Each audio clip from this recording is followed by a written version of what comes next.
Kada hakbang sa lupa'y para akong inaanod at nalulunod sa batikos ng mundo, sa kung ano lamang ang kaya ko. Dahan-dahan nating simulan muli ang paghakbang.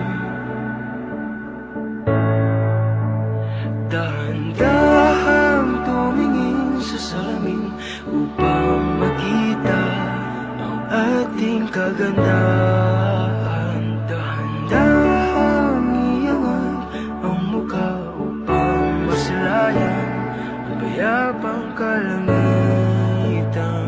O pagod ka na, pero di ka nag-iisa, kaya't lumaban ka at sabihin